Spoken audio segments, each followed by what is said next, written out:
Elon Musk एक business magnet, engineer और एक इन्वेस्टर हैं। आयरन मैन का ये कैरेक्टर इलॉन मस्क से ही इंस्पायर्ड है।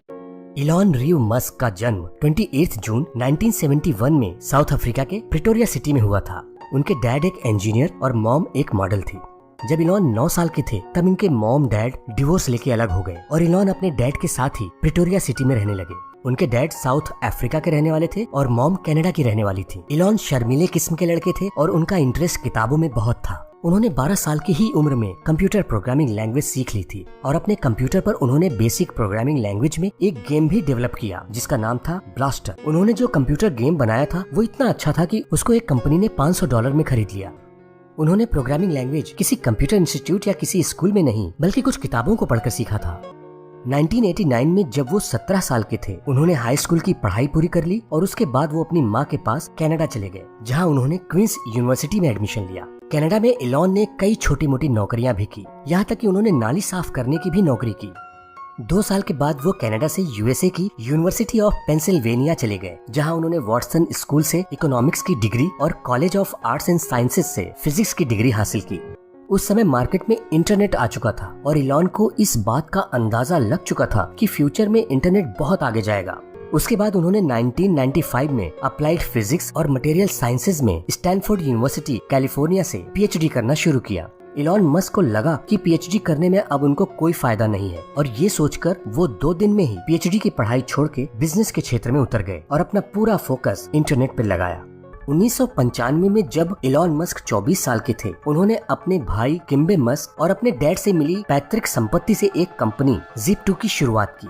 Zip2 को मस्क ने 1999 में famous personal computer company compact को $341 मिलियन में बेच दिया। इस डील में इलॉन मस्क को $22 मिलियन मिले। Zip2 company online newspaper websites the New York times और द शिकागो ट्रिब्यून को न्यूज कंटेंट्स देती थी। साथ ही साथ Zip2 कंपनी मैप्स और बिजनेस डायरेक्टरीज भी प्रोवाइड करती थी। Zip2 के बाद इलॉन मस्क ने 28 साल की उम्र में X.com कंपनी की शुरुआत की, जो कि एक ऑनलाइन बैंक थी। ये वर्ल्ड की फर्स्ट ऑनलाइन बैंक्स में एक थी। X.com मार्च 2000 में कन्फिनिटी कंपनी के साथ मर्ज हो गई।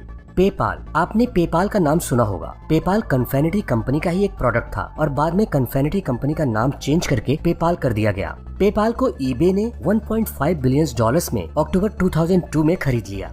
पेपाल में मस्क 11% के स्टॉक होल्डर थे।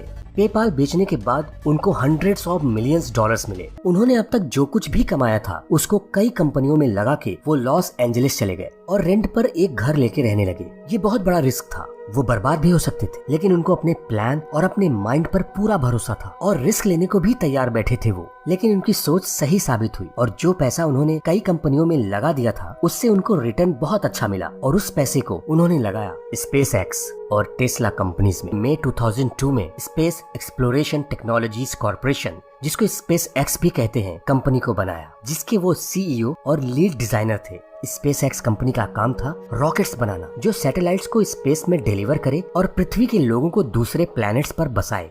न तो साइंस की कोई अच्छी डिग्री थी उनके पास और न ही एरोनॉटिक्स की, लेकिन उन्होंने एरोनॉटिक्स से रिलेटेड कई सारी बुक्स पढ़ी थी और बहुत सारा नॉलेज इकट्ठा कर रखा था।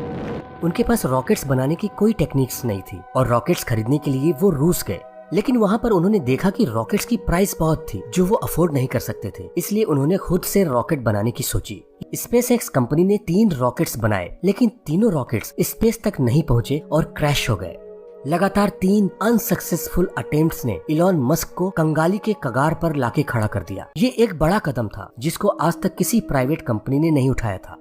स्पेस एक्स टीम के लोग बहुत निराश हो गए। फिर स्पेस एक्स ने दूसरे लॉन्च की तैयारी की और इस बार वो सफल हुए और अपने रॉकेट को पृथ्वी की ऑर्बिट में पहुंचा दिया। आज स्पेस एक्स कंपनी एक स्पेस ट्रांसपोर्ट कंपनी है जो कि कम खर्च पर नासा के सैटेलाइट्स पृथ्वी की ऑर्बिट तक पहुंचाती है। स्पेस एक्स जो रॉकेट्स बनाती है वो रीयूजेबल होते हैं, यानी उनको एक से ज्यादा बार यूज किया जा सकता है। अब इलॉन मस्क ये चाहते हैं कि वो एक ऐसा सैटेलाइट स्पेस में भेजें जिसकी हेल्प से पृथ्वी के किसी भी कोने में नेटवर्क की प्रॉब्लम के बिना सारे लोग इंटरनेट यूज कर पाएं।